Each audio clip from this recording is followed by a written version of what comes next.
할렐루야. 예배자에 나오신 여러분들을 환영하며 축복합니다. 하나님께서 예배를 통해 여러분들에게 하늘의 문을 활짝 열어주셔서 놀라운 은혜, 한량없는 은혜 부어주시길 주님의 이름으로 축복합니다.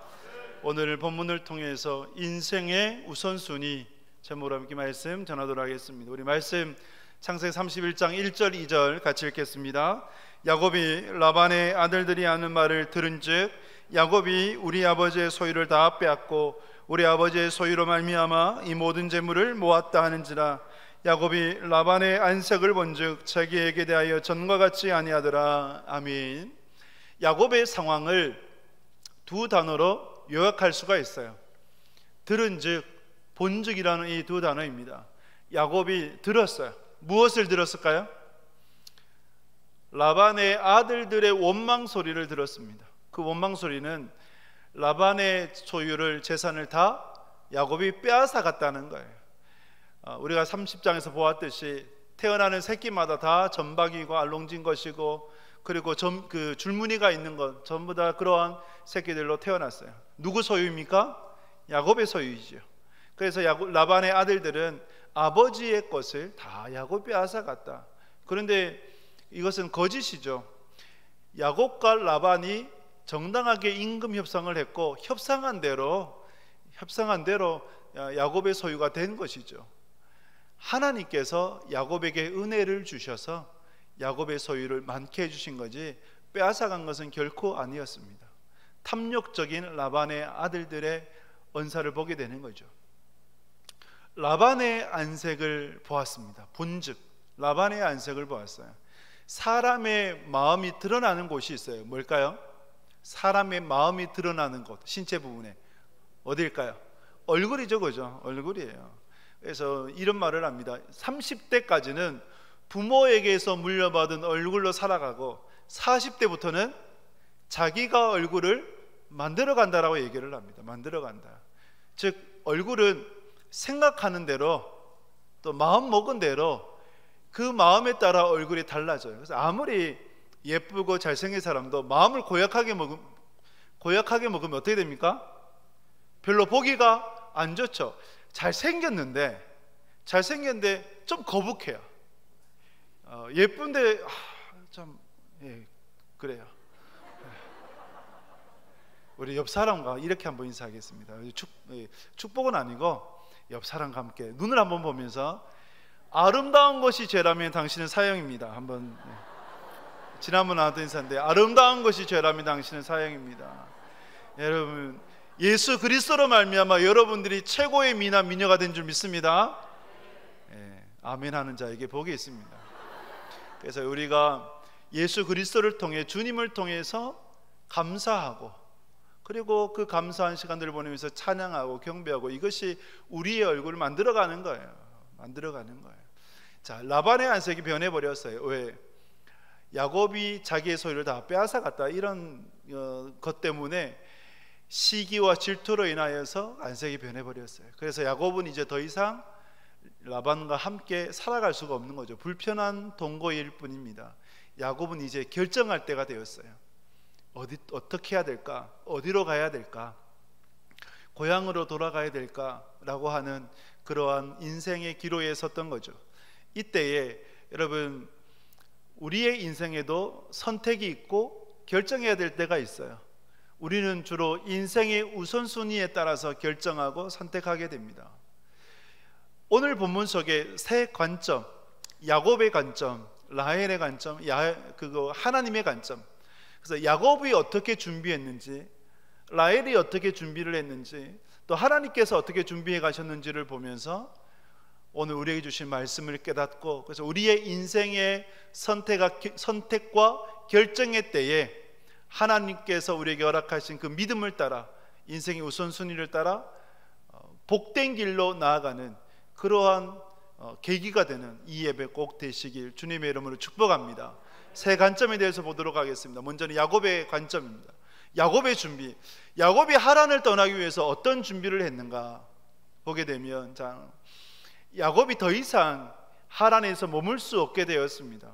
그러면 야곱이 신앙인이라면 하나님을 믿는다면 야곱이 지금 무엇을 해야 될 때입니까? 무엇을 해야 될 때예요? 기도해야 될 때이죠. 그래서 우리는 성령보다 기도보다 앞서면 안 되는 것입니다. 우리는 하나님 앞에 철저하게 물어야 되고 들을 수 있어야 돼요. 그래서 묻자와 신앙이 되어야 되고 듣자와 신앙이 되어야 되는 것입니다. 하나님 앞에 묻고 그리고 하나님께서 주시는 응답을 따라서 선택하고 결정해 나가야 되는 거예요. 이것이 성도의 길이에요. 그리스도인의 갈 길이 되는 것입니다. 오늘 본문에서는 야곱이 기도했다라는 본문은 없지만, 말씀은 없지만 그렇게 추정할 수 있는 거죠. 그에 대한 응답으로 하나님께서 야곱에게 말씀해 주시는 거예요. 31장 3절 말씀 같이 읽겠습니다. 여호와께서 야곱에게 이르시되 내 조상의 땅 내 족속에게로 돌아가라. 내가 너와 함께 있으리라 하신지라. 아멘. 야곱이 하란을 떠나야 할까, 라반을 떠나야 할까, 어디로 가야 할까, 이러한 인생의 선택, 결정의 순간에 하나님께서 응답해 주셨습니다. 돌아가라. 내 족속에게로, 고향에게로 돌아가라. 내가 너와 함께 할 것이다. 어디에서 주신 약속의 말씀입니까? 28장에 베델에서 주신 하나님의 약속의 말씀이죠. 내가 반드시 너를 고향으로 돌아오도록 할 것이다. 주님께 주신 약속대로 응답해 주신 거예요. 이렇게 하나님께서 야곱의 기도 또 야곱의 상황에 따라서 응답해 주셨습니다. 그 다음에 야곱의 스텝, 야곱의 준비가 무엇이었느냐 할 때에 야곱은 들판에서 라헬과 레아를 불렀습니다. 들판으로 불러 모았어요. 4절 말씀 같이 읽겠습니다. 야곱이 사람을 보내어 라헬과 레아를 자기 양떼가 있는 들로 불러다가. 아멘. 왜 양떼를 치는 들판으로 불렀을까요?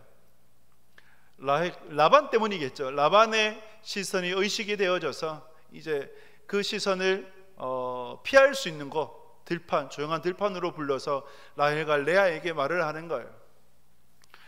이때 야곱의 준비는 뭐였느냐? 라헬과 레아를 설득하는 것이었습니다.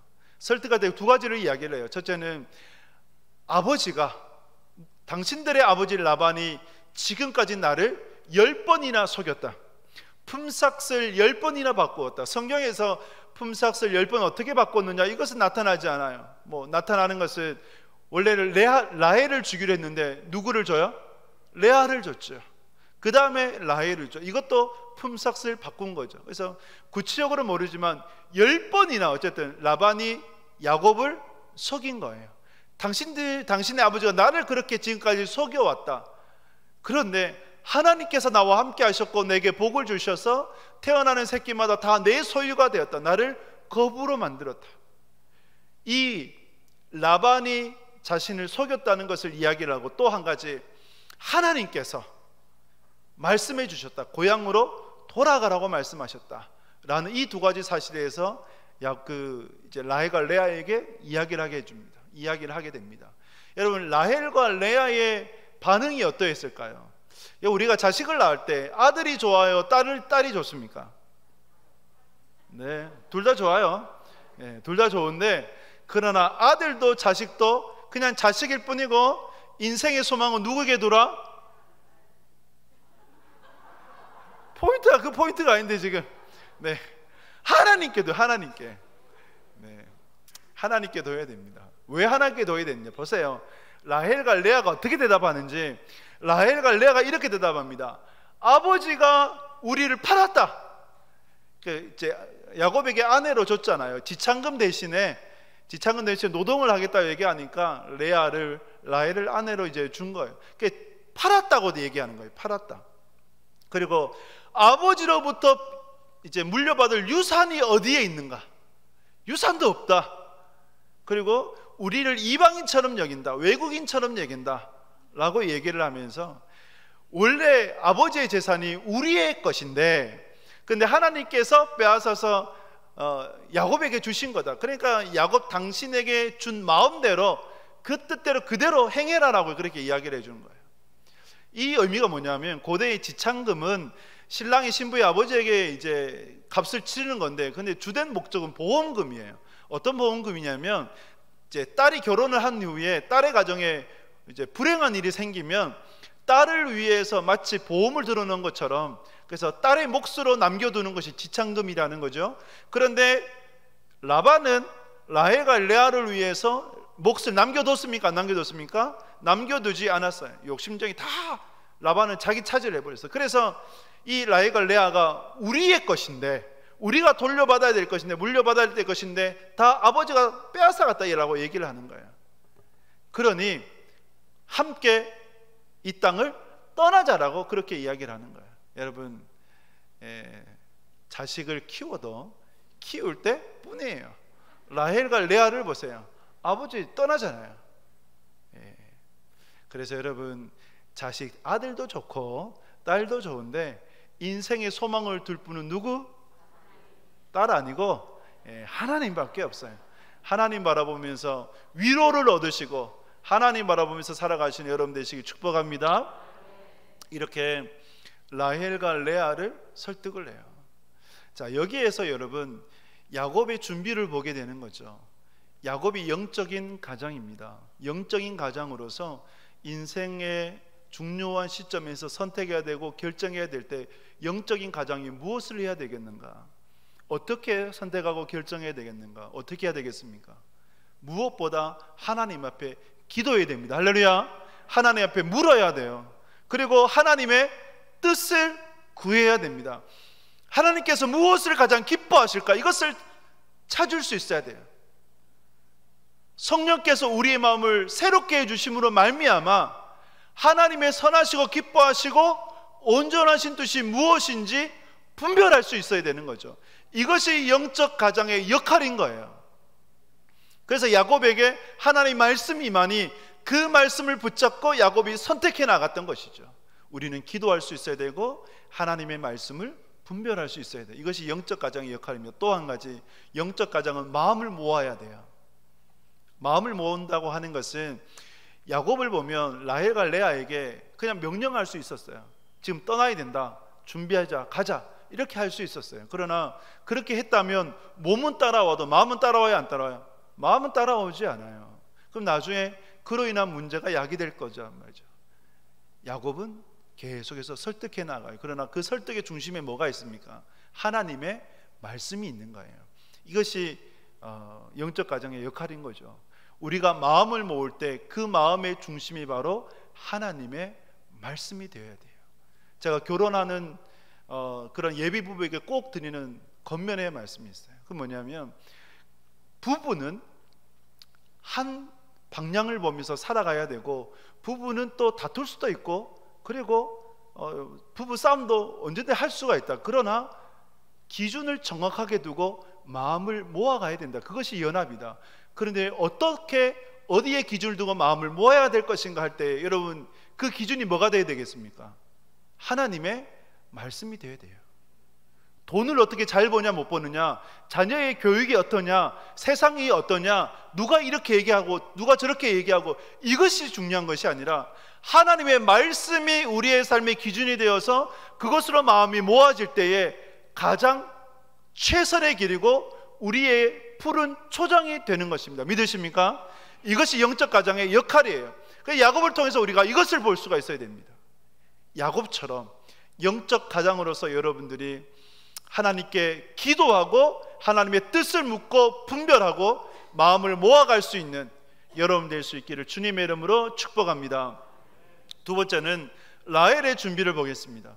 라헬이 어떻게 준비해 나가느냐, 라헬에게 있어서 제일 중요한 것이 무엇이었느냐 보게 되면, 야곱이 이제 모든 준비를 마쳤어요. D-Day만 잡으면 됩니다. 그 D-Day를 언제 잡았느냐 할 때에 라반이 양털을 깎을 때입니다. 양털을 깎는다고 하는 것은 고대 근동의 잔치예요. 1년 농사의 결정을 맺는, 열매를 거두는 날이 바로 양털을 깎는 때예요. 그래서 뭐 자료에 보면 한 300~400명 정도가 모여가지고 양털을 다 깎았다고 그래요. 그러면 그때 뭐 합니까? 양도 잡고 염소도 잡고, 그래서 잔치를 벌리는 거죠. 그래서 그때에 D-Day를 잡고 라반이 야곱에 대해서 좀 느슨한 때에 이제 도망치고자 한 거예요. 그때가 왔어요. 그런데 라헬이 아주 특별한 행동을 해요. 19절 말씀, 같이 읽겠습니다. 31장 19절. 그때에 라반이 양털을 깎으러 갔으므로 라헬은 그의 아버지의 드라빔을 도둑질하고. 아멘. 여러분, 라헬이 무엇을 훔쳤다고요? 드라빔을 훔쳤어요. 드라빔이 뭐냐면 우상이에요. 가정의 수호신이 되었고, 그리고 이 드라빔이라고 하는 것은 크기는 뭐 제각기 작은 것도 있고 큰 것도 있고. 여러분, 이제 사무엘상 19장 말씀에 보게 되면 미갈의 우상이 나오는데 19장 13절 말씀 우리 같이 읽겠습니다. 미갈이 우상을 가져다가 침상에 누이고 염소털로 엮은 것을 그 머리에 씌우고 의복으로 그것을 덮었더니, 오늘도 그림이 그려지시죠? 미갈이 우상을 가져온 거예요. 그 자기 침상 옆에 둔 거예요. 누구라고 생각하고? 남편이라고 생각을 하고, 그래서 염소털로 덮고 의복을 입혔어요. 근데 이 우상이 뭐냐? 드라빔이거든요. 그러면 어느 정도 뭐 크기가 있겠죠. 이렇게 큰 것도 있고 작은 것도 있고, 대부분이 나무로 깎았고, 좀 경제적으로 여유가 있는 사람들은, 부자인 사람들은 은으로, 값비싼 은으로 만들기도 했고. 그래서 그 드라빔이라고 하는 것이 영적 상속자, 유산의 상속자의 증거가 또 되기도 했습니다. 이렇게 드라빔은 우상이에요. 라헬이 뭘 훔쳤느냐? 아버지의 드라빔을 훔친 거예요. 지금이 어떤 때입니까? 긴박할 때예요. 여러분, 이민을 갈 때 여러분 어떤 것을 챙깁니까? 이민 갈 때는 뭐 거창스러운 거 못 챙겨요. 가장 필요한 것만 챙기잖아요. 지금 이제 라헬이 저 멀리 이민을 가야 되는데, 그러면 라헬에게 가장 필요한 것을 챙겨야 되잖아요. 가장 소중한 것, 절대 놓치면 안 되는 것. 그런데 라헬에게 있어서 그것이 뭐였다? 드라빔이었다. 우상이었다.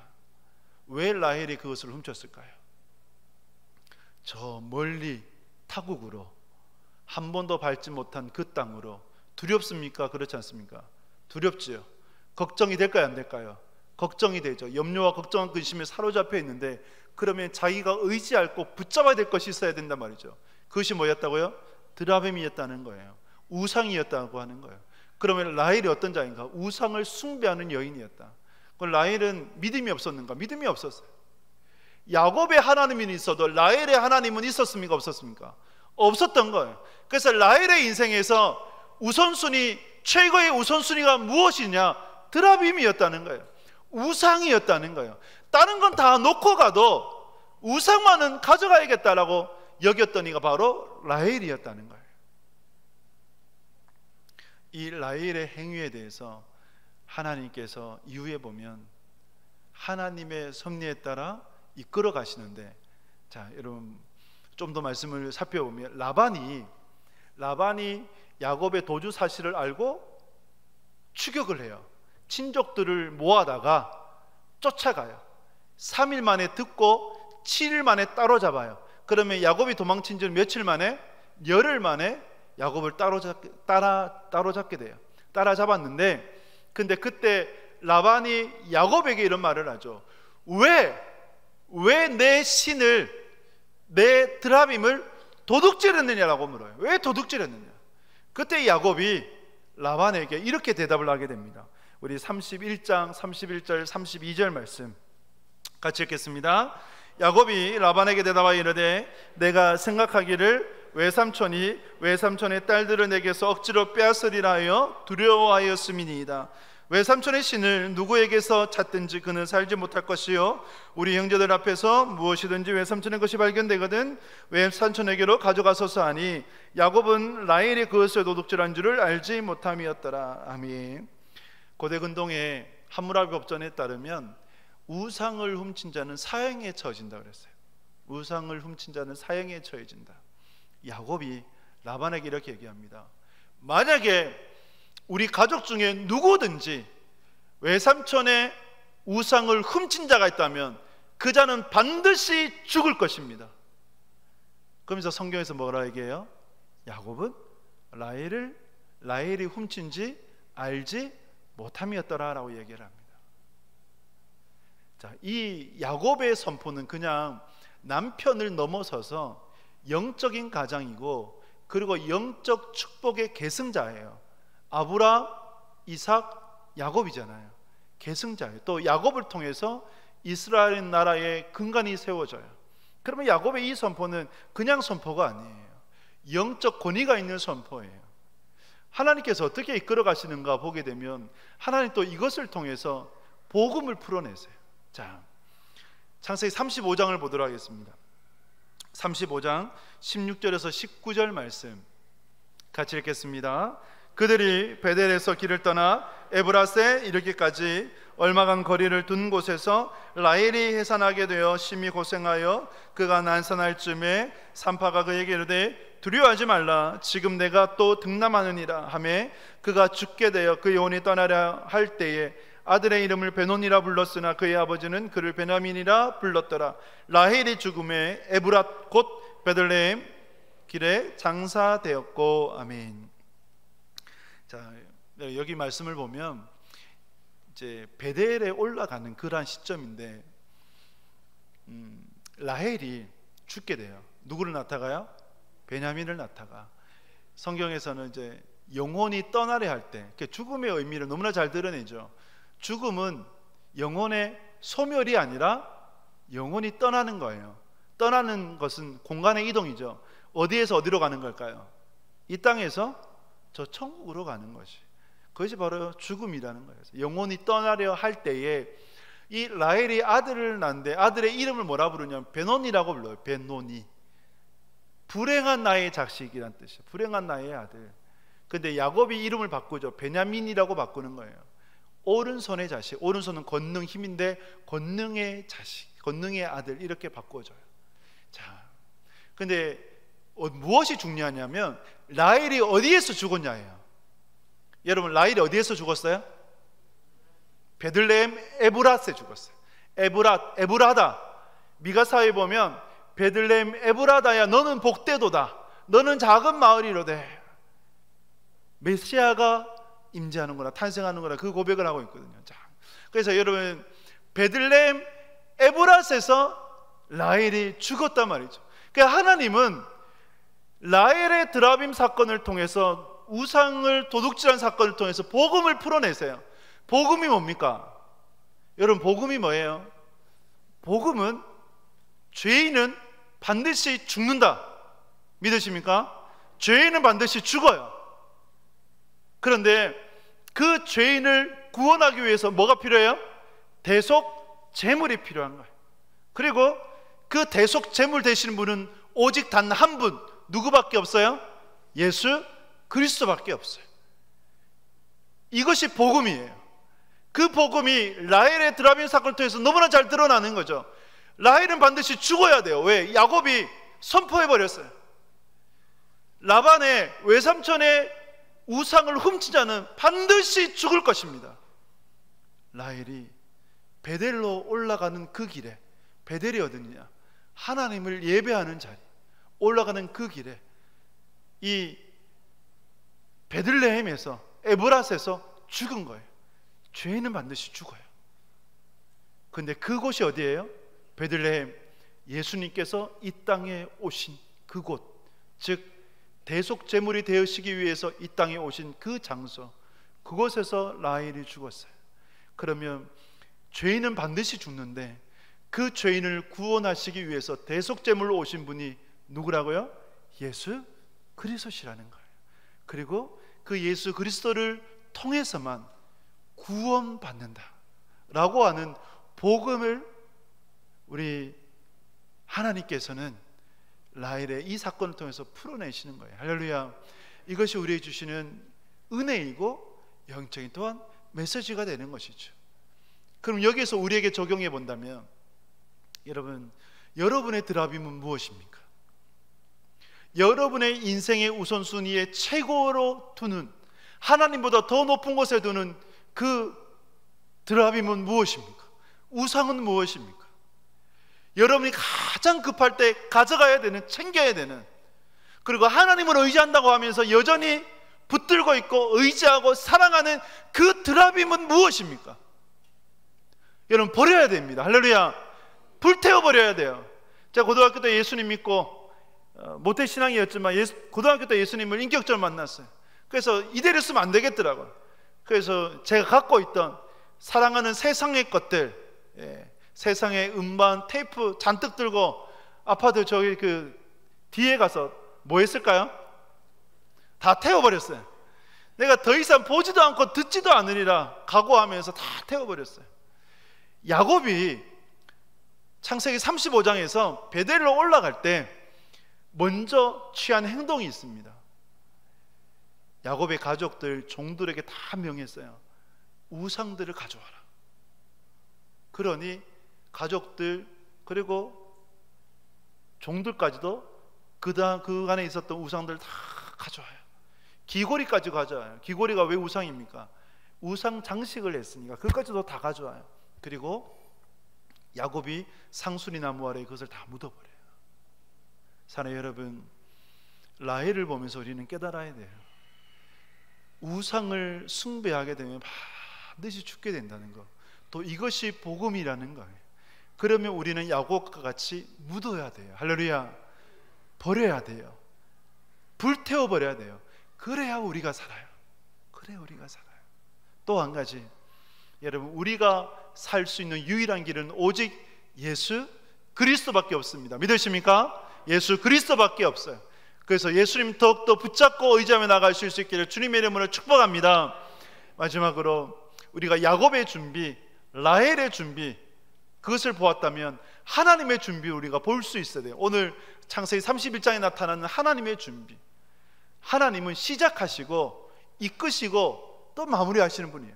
이를 행하시는 여호와, 그것을 지어서 성취하시는 여호와가 바로 우리가 믿는 여호와 하나님이 되십니다. 하나님께서 어떻게 준비하시느냐? 하나님께서 야곱에게 4명의 아내를 주셨잖아요.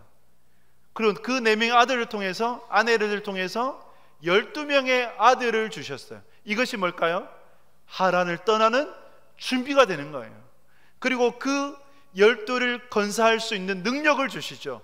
족장으로서의 능력을 주세요. 태어나는 새끼마다 다 점박이, 다 아롱진 거, 다 줄무늬가 다 태어나요. 즉 야곱을 거부하도록 만들었어요. 거북해 되도록 만들었어요. 부자로 만들어 주셨어요. 왜? 하란을 떠나야 되기 때문에. 이것이 하나님께서 야곱에게 행하신 준비예요. 그리고 그 과정 속에 하나님께서 이끌어가 주세요. 어디에서 이끌어가 주셨습니까? 우리가 읽었던 말씀처럼 창세기 31장 3절에 보면 야곱이 어떻게 떠나 어디에 가야 될까, 언제 떠나야 될까, 그 시점에 대해서, 그 길에 대해서 갈등하고 있을 때 하나님께서 나타나셔서 말씀하셨죠. 내 고향 족속에게로 돌아가라. 내가 너와 함께 할 것이다. 이렇게 하나님께서 이끄셨어요. 또 하나님께서 야곱과 함께 하셨고 야곱에게 보호해 주셨어요. 어디에 그 말씀이 있느냐? 창세기 31장에 보게 되면 31장 24절 같이 읽겠습니다. 밤에 하나님이 아람 사람 라반에게 현몽하여 이르시되 너는 삼가 야곱에게 선악간에 말하지 말라 하셨더라. 아멘. 라반이 야곱을 추격할 때 라반에게 하나님께서 꿈에 계시하셨어요. 절대 야곱에게 선악간에 말하지 마라. 즉 야곱의 것을 빼앗지 마라. 왜 라반이 급히 친족들을 모아다가 야곱을 추격했겠습니까? 무엇 때문에요? 소유를 다 빼앗아 버리려고 그랬던 라반이에요. 그러나 하나님께서 말씀하심으로 인하여서 라반이 그 모든 것을 포기하게 되는 거죠. 야곱이 뭐 사랑스럽거나 불쌍하거나 저 자식 어떤 자기 딸들, 손주들, 이것이 아니에요. 누구 때문에요? 하나님 때문에. 그래서 하나님께서 야곱을 지켜주셨기 때문에, 보호해 주셨기 때문에 가능했던 거예요. 그리고 여러분, 라반이 드라빔을 찾지 못했을 때에 야곱이 라반에게 성토하잖아요. 그죠? 성토예요.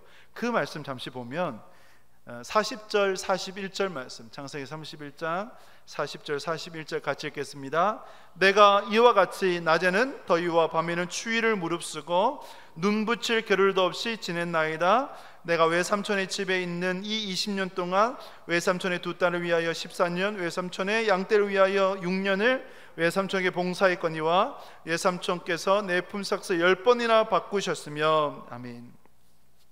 야곱이 라반에게 성토할 때, 여러분, 야곱의 20년 세월이 그대로 묻어나요. 야곱의 20년 세월이 어떤 세월이었을까요?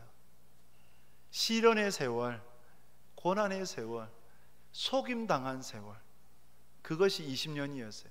7년, 7년, 6년. 그런데 그 고난 시련의 세월을 하나님께서는 어떻게 바꾸셨어요? 은혜의 세월로 바꾸셨습니다. 할렐루야. 은혜의 세월로 바꾸셨어요. 라반은 10번이나 속였어도 하나님은 신실하심으로 야곱에게 복을 주셨어요. 그리고 야곱은 그 세월에 대해서 감사하죠. 그래서 하나님께서 야곱을 어떻게 이끄셨느냐? 시련의 세월, 고난의 세월을 통해서 야곱을 연단하셨고, 그리고 은혜를 주셔서 은혜의 세월로 살아가도록 하셨고, 그리고 야곱에게 감사하도록 하신 거예요. 여러분들에게도 이 은혜가 있기를 주님의 이름으로 축복합니다. 우리 때로는 시련의 세월을 걸어갈 수 있어요. 보낼 수 있어요. 고난의 세월도 보낼 수 있어요. 그러나 여러분, 그것이 또한 은혜인 줄 믿습니다. 하나님은 고난이라는 가면을 통해서 복을 주세요. 그러니까 축복은 고난이라는 가면을 쓰고 우리에게 찾아오는 것이거든요. 왜 내게 이런 시련이 있을까, 고난이 있을까 할 때 말씀으로 여러분이 그 고난을 해석해 나가시고, 하나님께서 내게 이렇게 복을 주시려고, 더 은혜를 주시려고 내게 이렇게 고난을 허락하시는구나, 믿음으로 바라볼 수 있기를 주님의 이름으로 축복합니다. 그리고 여러분들의 인생이 은혜의 인생 되실 수 있길 바라요. 한 간증을 오늘 소개해드리고 말씀 맺고자 합니다. 러시아에서 이제 한 부족을 선교하는 선교사님의 간증입니다. 그 아들이 이제 12학년이 되었어요. 12학년은 우리나라로 보자면 고3이에요. 대학을 진학을 해야 되는데 영상을 전공하기를 원했고, 미국에 있는 USC 대학에 이제 진학하기를 원했어요. 그래서 그러면 SAT 시험을 봐야 되는데 우리는 이제 대학 수학 능력 시험처럼 그 시험을 봐야 되는 거예요. SAT 시험을 준비하려면 러시아에서 너무 열악하고, 그래서 독일에 가서 공부하는 것이 가장 최적이었습니다. 그래서 선교사님이 아들에게 권했어요. 독일에 가서 SAT 시험을 준비를 해라. 근데 이 아들이 기도해 보더니 못 가겠습니다 라고 얘기하는 거예요. 왜 못 가는데? 12학년에 이제 자기를 빼면 한 친구밖에 남지 않는다는 거예요. 그러면 자기가 만약에 독일로 가면 이 친구 한 명만 남고 너무 힘들다는 거예요. 친구를 생각해보니 내가 도저히 떠날 수 없습니다. 그래서 난 남겠다. 이 선교사님은 거의 자녀의 미국 진학을 포기했다고 그래요. 그래서 겨우 이제 러시아에서 시험을 준비를 했고 시험을 쳤는데 USC라는 대학에 합격이 간당간당한 점수가 나왔다 그래요. 그래, 합격할 수 있을까 이런 생각을 갖다가 이제 어플라이를 했고 답이 왔는데, 결과 통지서가 왔는데 어떤 통지서가 왔을까요? 가장 행복한 소리, 합격입니다. 합격 통지서가 온 거예요. 그리고 또 한 가지가 더 동봉이 되어 있어요. 뭘까요? 장학증서가 들어온 거예요. 장학증서가. 그래서 어떻게 이런 일이 일어났을까? 내 아들의 성적은 합격도 겨우겨우 될 성적인데, 간당간당한 성적인데 어떻게 이렇게 장학증서까지 오게 되었을까? 알아보니까 입학사정관으로 있는 그 교수님이 바로 그 아버지의 부족을 선교하는 선교사였던 거예요. 그러니 이 선교사님의 형편, 아들의 스토리를 알까요, 모를까요? 다 아는 거예요. 그래서 합격뿐만 아니라 장학증서까지도 첨부해서 보내준 거예요. 할렐루야. 이것이 뭡니까? 하나님은 은밀히 우리를 도우시는 분이십니다. 하나님은 우리에게 은혜의 세월로 이끌으시고, 그리고 감사의 세월로 이끌어 주시는 거죠. 그리고 우리가 누구에게 소망을 둬야 된다? 오직 여호와 하나님께만 소망을 둬야 되는 것이죠. 그러한 여러분 될 수 있기를 주님의 이름으로 축복합니다. 말씀을 했습니다. 우리의 인생에 우선순위가 있어요. 둬야 돼요. 선택과 결정 때에 우선순위를 따라서 선택과 결정을 해요. 야곱의 준비가 무엇이었습니까? 기도하고 하나님의 뜻을 구하고 그 뜻을 따라서 결정하고 마음을 모았어요. 그러나 라헬은 드라빔이었어요. 우상이었습니다. 그 우상 숭배는 반드시 죽어요. 그래서 나의 드라빔이 무엇인지를 살펴보고 불태워야 돼요. 버려야 돼요. 파묻어야 됩니다. 그래서 하나님의 준비를 보게 되면 하나님은 야곱을 준비시켜 주셨어요. 시련의 세월, 고난의 세월을 통해서 은혜의 세월로 이끄셨고 감사의 세월로 이끄셨습니다. 여러분들의 인생에도 지금은 시련이고 고난의 세월이긴 하지만 그러나 하나님께서 주시는 은혜를 통해서 은혜의 세월로 나아갈 것이고, 그리고 감사의 세월이 되어져서 더욱더 하나님을 찬양하고 경배하며 간증이 차고 넘치는 여러분 되실 수 있기를 주님의 이름으로 축복합니다.